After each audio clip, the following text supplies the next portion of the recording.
So welcome to the Aussie and the Indian podcast. We're Mindset Motivators. I'm Brent German. I'm the Aussie.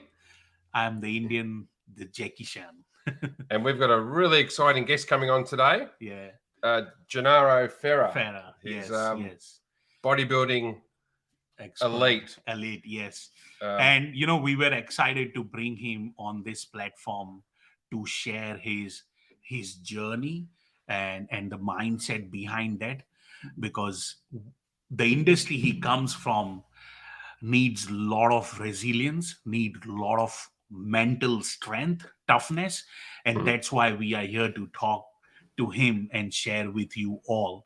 Now, before I get into that, it's important for you all to know who he really is and what are his achievements, before we dig deep into and ask him a lot of questions. So I was digging deep and to know more about him, and let me give you some stats. He's one of the first athlete to represent Australia as a world natural professional bodybuilder. At the age of 22, he was one of the youngest ever Mr. Australia title winner, competing with 10 years seniors in his group. He's been awarded with Mr. Australia first place in 1989. He's been also awarded with Mr. Victoria first place in 1989, and he's been a part of National Amateur Bodybuilders Association, where he competed Mr. Victoria, Mr. Australia, Mr. Universe, Mr. World, and he was also competing in Muscle Mania LA, and he's also been into World Natural Bodybuilding Federation. Not only that, in 1989, he was being titled Mr. Australia First Place Bodybuilding Championship, and then again 1989 Mr. Victoria First Place Bodybuilding Championship again. He was born in Melbourne, Australia, where we are from. That's where we are. And born into an Italian family. Okay, that's what I got to know, but we'll know more about that. And he's renowned for his mastery, exercise techniques, intensity, and variety. He has developed a unique, balanced, and efficient system of fitness training. And at present, in 2022, he's in New York City operating his own company in health and fitness. Okay, and it's massive. He's been working with celebrities, TV artists, a lot of famous people in his industry and outside his industry. So we would like to call today, Brad. We bring him on. Yeah, let's Gennaro. G'day, guys. How are you? Thanks, Gennaro. Thanks for coming, Thanks mate. for coming Really on. No appreciate worries. How are you, Jackie? How you doing, Brent? Look, if I can just add to that it. Sure. and modify what you've said briefly, slightly, I actually was born in Naples, Italy. Wasn't born in Melbourne, but we moved to Australia when I was 9 months old. So I was born in Italy, Naples, Italy, and I grew up in Australia from 9 months onwards. Yeah. Yep. And I came to New York in '97. So I came to New York when I was about 30 years old. I also just more recently I won the 2020 and 2021 AAU Natural Mr Universe. So they're some of my recent titles. That's good. Congratulations for that. See, that's why I knew I'm gonna miss something, and That's and all thanks right. for clarifying that. And but I'm really blessed, and I'm really grateful to connect with you and have you today. And Brand know you already, Yes. and when Brand told me about you, I was excited. I was like, we need him to come, because I am all about not me, we both are all about mindset and the mental toughness and mental well-being, you know. And when it comes to people like you, those who are in fitness, those who are in, you know, muscle building, they always feed their body with a, you know, well balanced diet, you know. Right. And for us, we talk about well balanced diet for mindset, not only for building Absolutely. muscle, you know. So we want to talk about that. But before I get into that with you, I saw there online that you mentioned about your motto, which talks about where you said, with recklessness springs grace. I want you to elaborate that and talk about that more. Why you said that and why it's your motto? I mean, I think it's one of my mottos. It's because I believe that not only in bodybuilding, but in life in general, you have to be a little bit reckless and get a little down and dirty in order to really achieve something brilliant and elegant in life. So, you know, you have to kind of scrub the floors, so to speak. Take risks, fall down, get back up, do it again. Just go hard, you know, don't hold back. And that's part of being reckless, I believe, you know, within the boundaries of safety, of course. Yep. So I think I get that from my father as well. Him being a chef, he was always a little bit reckless in the kitchen. You know, my dad was grew up in Naples, Italy, and he's a master chef. He was one of the most sought after chefs in Europe. And then, you know, then coming to Australia again, everyone wanted him to work at the best restaurants. So he, just watching him, observing him in the kitchen, he was a master, but he was also like a mad scientist in the kitchen, creating things spontaneously, being imaginative. That's what I tell my clients. Think, you know, as a posing coach too, you know, you have 4 limbs, you have a brain, you have all this ability to move freely, gracefully, imaginatively, do something crazy, do something special that maybe no one's ever done before. And I adopt those same principles with my training too. Again, you don't want to be that reckless where you tear a muscle or you know, pull your back out, but you want to go in there saying, you know what, today I'm going to do something just so special. It's going to be so reckless, yet it's going to be so graceful at the same time. Correct. And people you know, pay attention to that quality. Yep. No, thanks for sharing that with us. Now, you mentioned about your father and coming to Australia from Italy at when you were only 9 months old. Now, when you first decided that you want to get into this industry of bodybuilding, at that time, I think it was in 1980s. What was the environment? What was the mindset at that time of people around you? For example, let's talk about your father and your family. What they told you when you decided I want to go into this? It was like a slow transition, because my father always encouraged us to play Aussie rules, to play soccer, to be fit, get on the bike, go for walks, go for runs. So, you know, growing up in Melbourne, it's very much a sporting city. Schools push it, the extended family, the friends. So it was just my father. We had springs in the backyard, a bull worker. We had bars that we could do pull-ups on. So my dad was always encouraging us to be fit, not necessarily to get into bodybuilding. And when one of my mates, Dennis, left school early, he started working out. and you know, I hadn't seen him for a while. He started working around year 10, and I hadn't seen him for about 6 months, and he'd put on all this size, and I was shocked because I wanted to finish my HSC before I started any type of serious bodybuilding.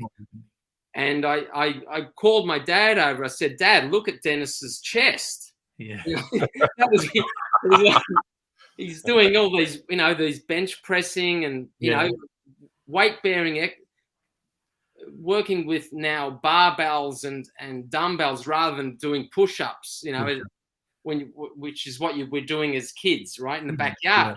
Yeah. And I go, "Dad, I have to get into this. You know, I really want to." He goes, "Look, if you do well at high school, you get good grades. Yeah. I'll pay for a year's membership at the local gym." And so that's what we did. Beginning of '85, my first year out of high school, and you know, I started working out, and it was slow going, you know, but I really enjoyed the feeling of and the pump, you know, the pump. And the feeling of the muscles expanding while you're working out. Not only that, the ability to get stronger over a period of time really appealed to me.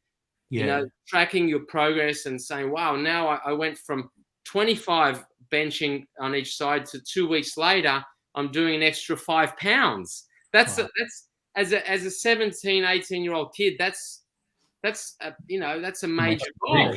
Gets you excited. Exactly right. Yep. You know, so with that, and then bodybuilding back in the mid '80s, you know, teenage bodybuilding was very big. Like there were show posters in all the major gyms, and you know, that was a great incentive for someone that was 18 or 19 to say, "Hey, you know what? You don't have to be as big as Arnold. You can be your best version of you." Exactly. Be athletic, but you know, go in there and see how you go. You know, have fun.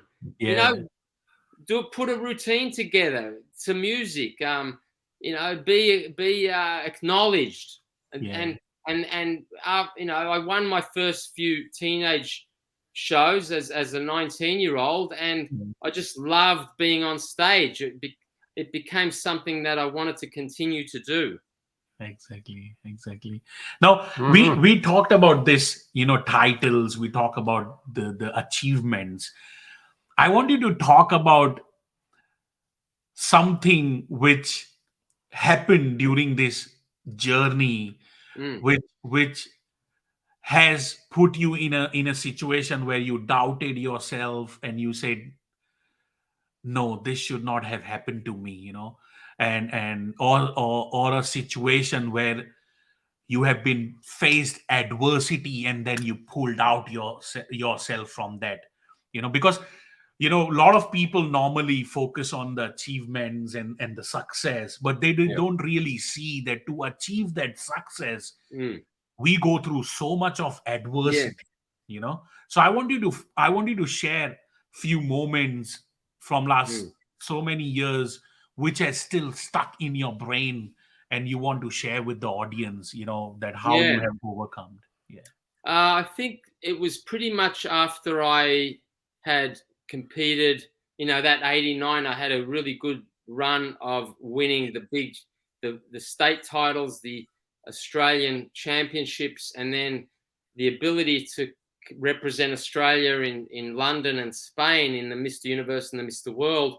And then after that, I came back, and up until that point, you know, my mates were right behind me. I was tunnel visioned, and you know, we'd all go to the gym together, and quite a few of my mates were also pursuing the same sort of goals. So we had taken some time off work, so to speak, you know, so we're all pretty much, a lot of us were gym rats, you know.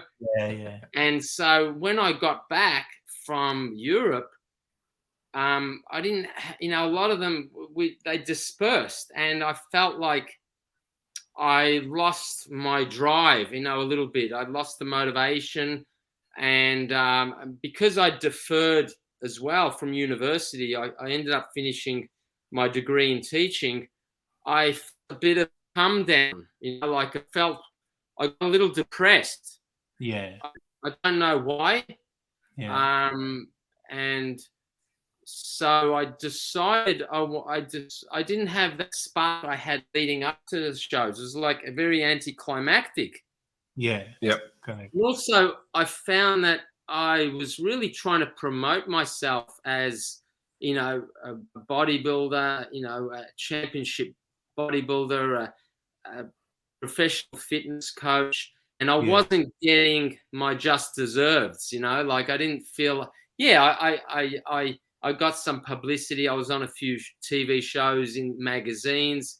Yeah. But I thought, hang on, here's a guy who won the Best in Australia competition, and I'm not really fully being acknowledged for it. So all those little things added up to me feeling a bit flat and lost. Yeah. Yeah. And so I thought, you know what, I'm going to go back to university, finish my degree, and do something else that I'm also very good at. You know what I mean? Yeah. Let me not be. All right. I've got this body that I'll always have, provided I keep working out. Yeah. But who says I have to do another show and another show? And like, it's not. Everyone has their journey. Exactly right. Yeah, I would have loved to have. And I know eventually I would have. Within 3-4 years, I would have been up there with my genetics, up there with the best in the world in America. I know for a fact, with the shape and the posing presence that I had, I would have eventually got there. But I decided to take a slightly different route. Yeah. Finish my degree. Teach. I love kids, and continue to build on my personal training business too. Wow, that's great. And that's the best part, because it reminds me of a recent incident happening to me.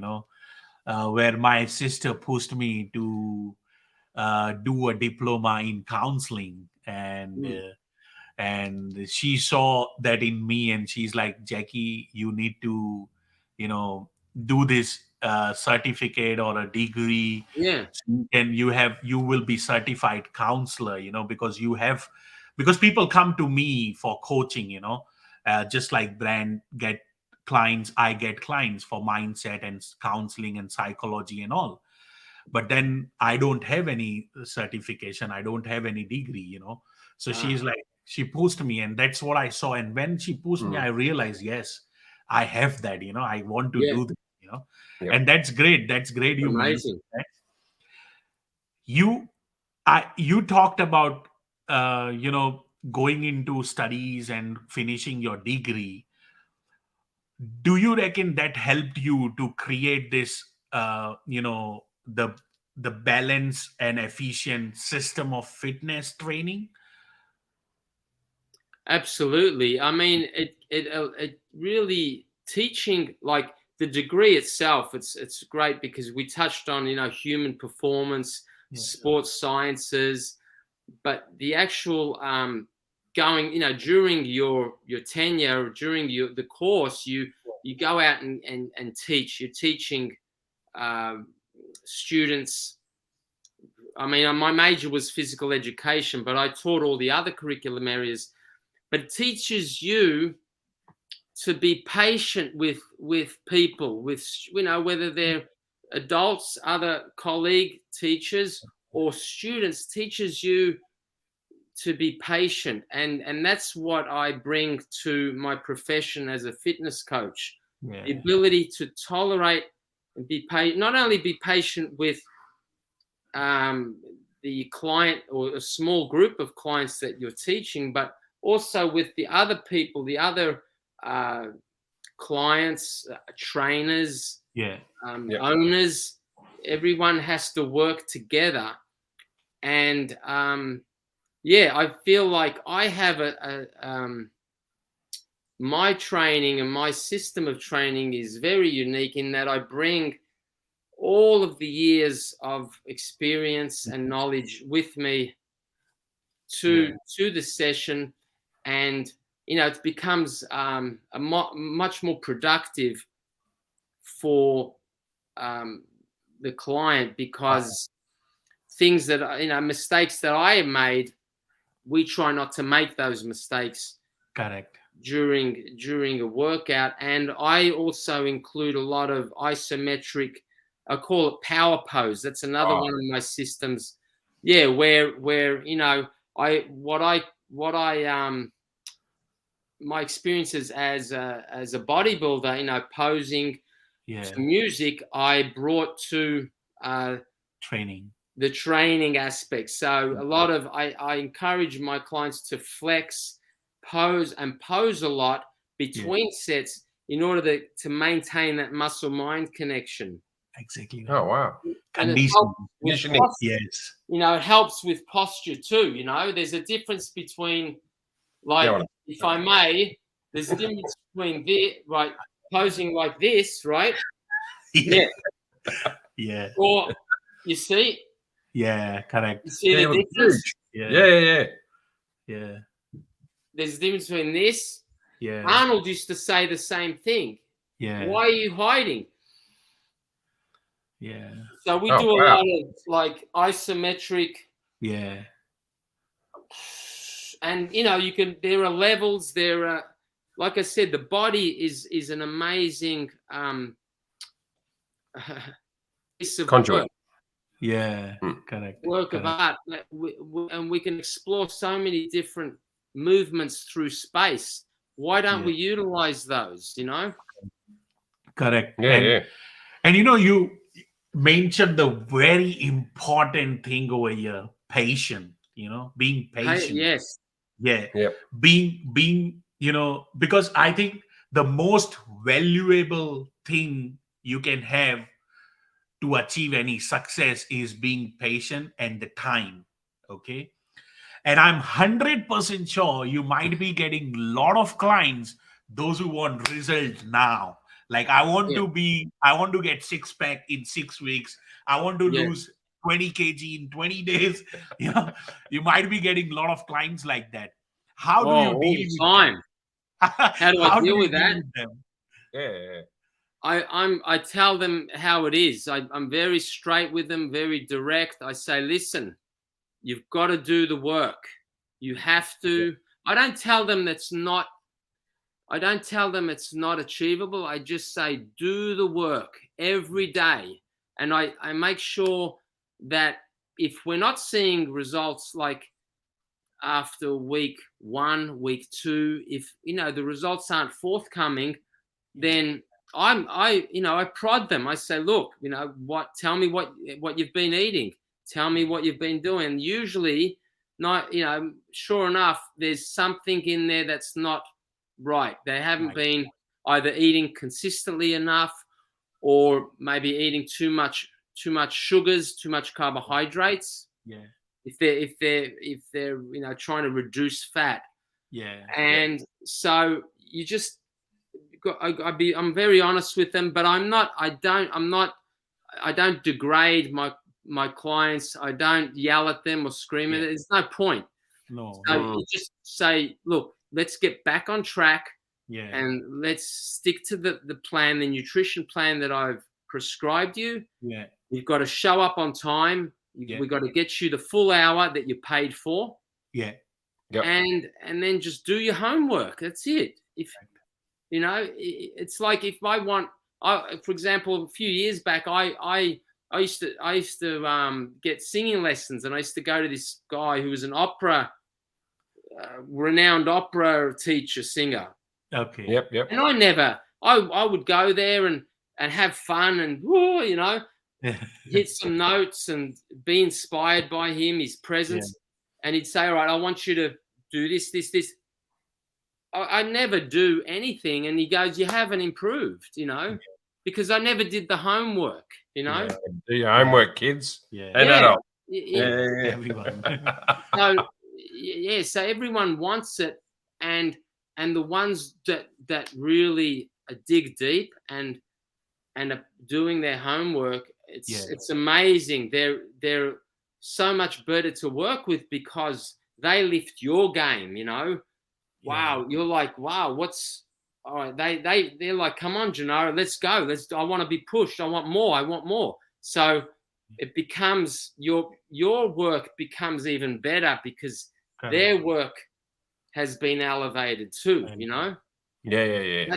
That's where you make like great, you know what I mean, like the things just fantastic, you know. Correct. You know, what is that one thing which has changed from 1989 to 2022 in bodybuilding industry? Look, I think it's regressed, to be honest with you. And a lot of people will even young people will look. I show young people some of the bodybuilders of the 80s, and they're like, wow, like that is beautiful. You know, whereas today's bodybuilding, it's all about size. You got to be, you know, this big, and the quality has suffered immensely as a result. I mean, back, you know, even during Arnold's reign, the 70s, you had Frank Zane, and then coming into the 80s, you had guys like Samir Banu, Lee Haney, Bob Paris. You know, if you want to look those guys up, the symmetry, you know, it was all about working. This was the centerpiece of the body, of the abdominals. If you didn't present yourself on stage with the tight, well-defined, you know, as thin as you possibly could, you know, considering like this. Right?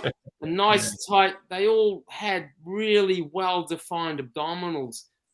And the muscles were, all right, it was an exaggerated look. Even I was considered a freak back then, right? Wow, you know, my mum would say to me, Gennaro, you're too big.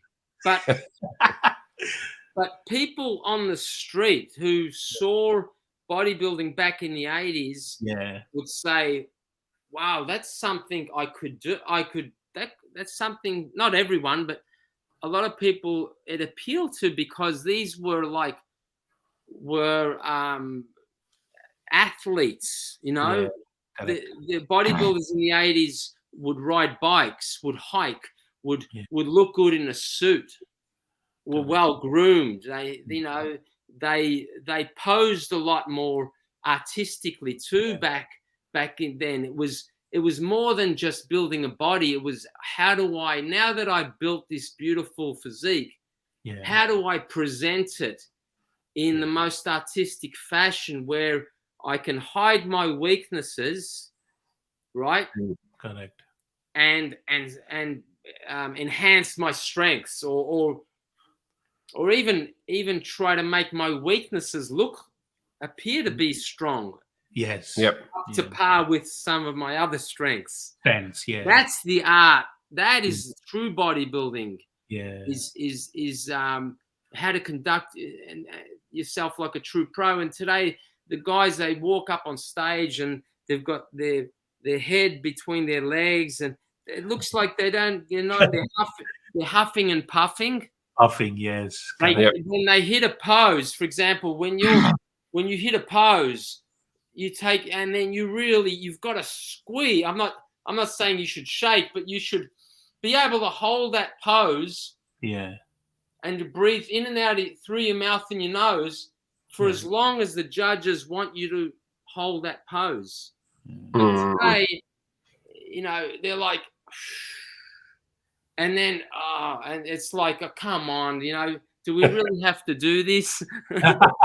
Sounds a lot classier back in your day, Gennaro. Well, it was, but also, Brent, the bodybuilders were just so individualistic and so very unique. It was the character who. Exactly. Everyone had their own character. Brought the presentation, and today they all cookie cutters. They all look very much the same because they're so inflated, and they're so this muscle separation is what's lacking as well. You know, that muscle, those nice natural cuts in the body that you may see on like someone like a sprinter. You know, when you see a sprinter, 100-meter sprint, and you see them like running or in slow-mo, you see all those striations. Yeah.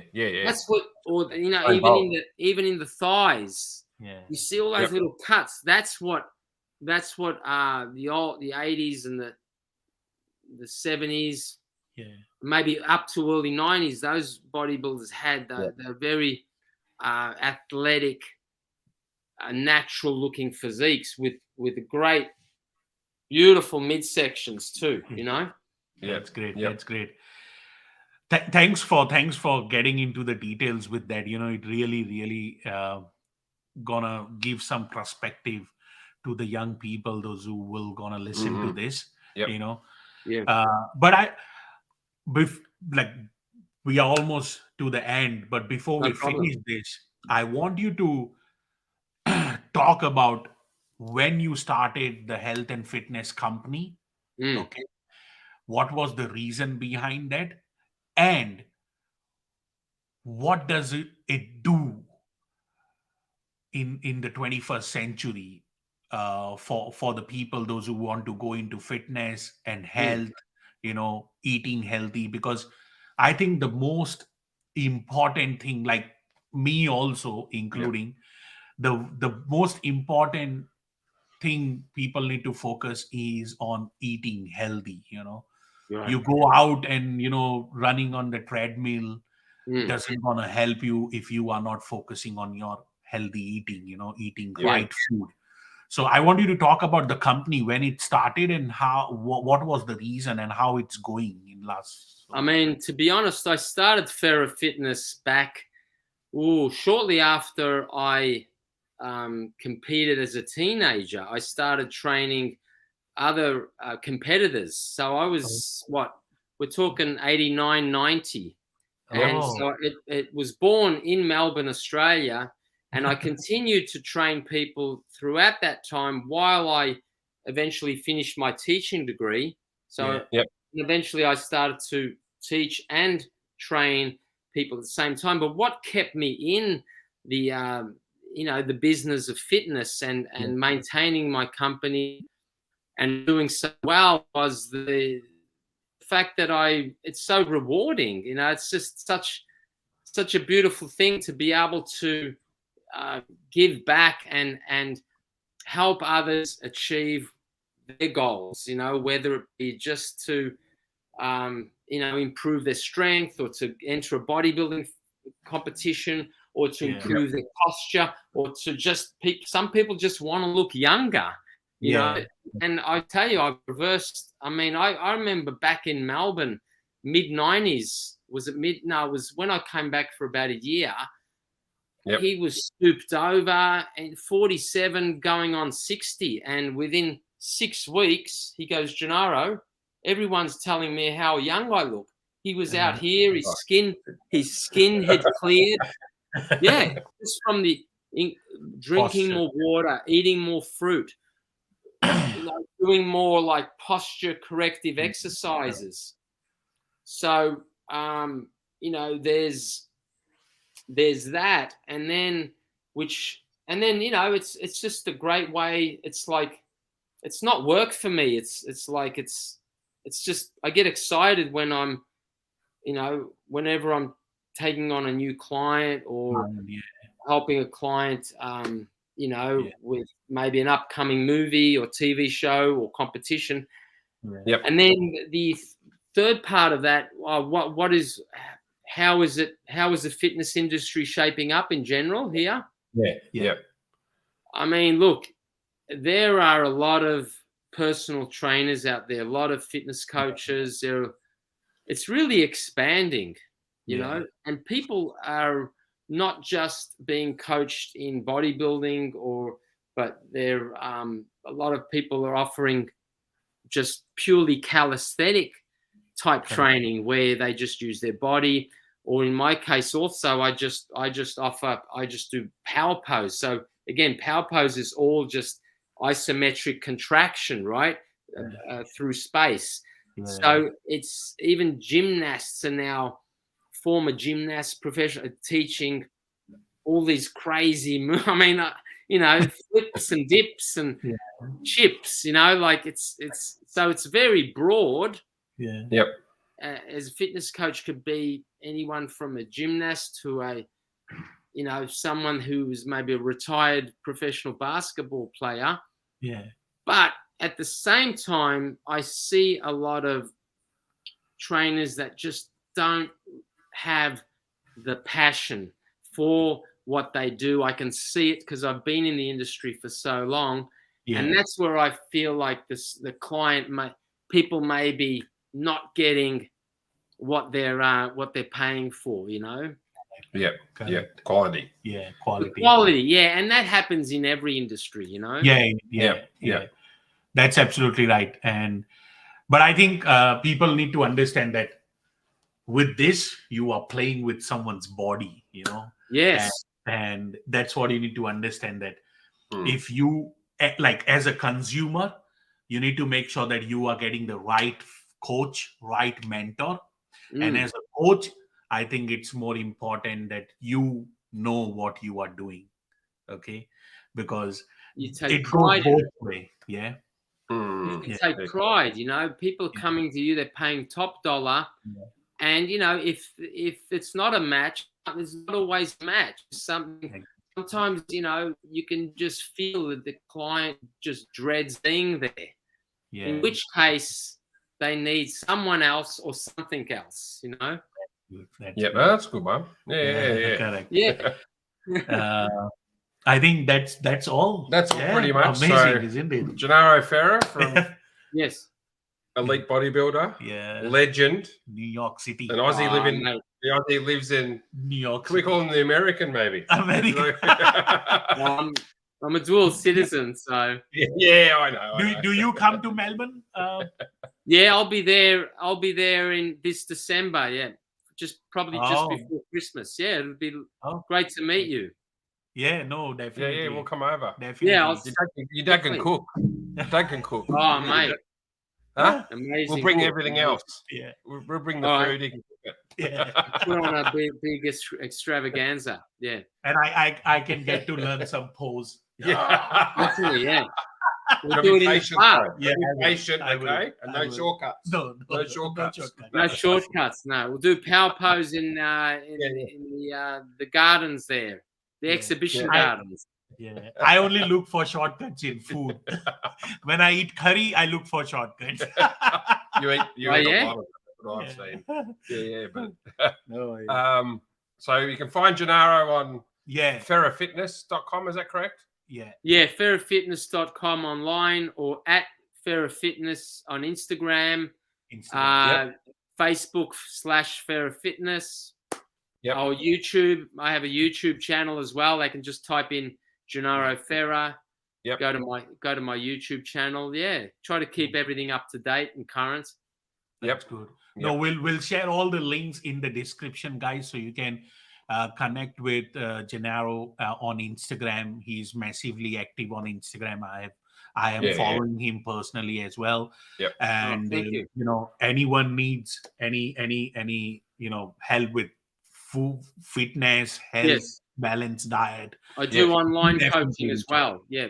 So that's great. So online there we go. Let's go. Online. Because I didn't knew about the online coaching. If you do that, definitely, guys, do reach out to him. Thank you. And he's Aussie. We need to support him. He's an Aussie. So they find that link for online coaching on Ferra Fitness, Gennaro. Sorry? Do they find the link on Gennaro Fitness for the online coaching? Yeah, Ferra Fitness. There's a online coaching tab. They could just click that, or just contact me through my contact form on my website. Okay. Instagram, or any of that. They can just DM me on Facebook. Yeah. Yeah, All that's right. good. That's good. No worries. Once again, thanks for joining us, and we really appreciate you doing this for us, coming out and spending your quality time, sharing all the insights about fitness, your journey, and I'm really blessed because I'm meeting you first time, and I hope to see you personally in December when you are in Australia. For sure. Now let's finish with the pose. Let's all do a pose. Yeah, let's go. You can teach us. We're going to be patient though. No, we've got no guns here. No. There's just guns there's guns there. I do have, but they're all flesh. That's curry. Yeah, curry. Mine's a meat pie. Yeah. Oh, yeah. Wow. Adonis. It's Adonis, isn't it? Yeah. Thanks, guys. Thanks, Gennaro. Thanks, really appreciate it. See you soon. Ciao. Bye-bye. See you, mate.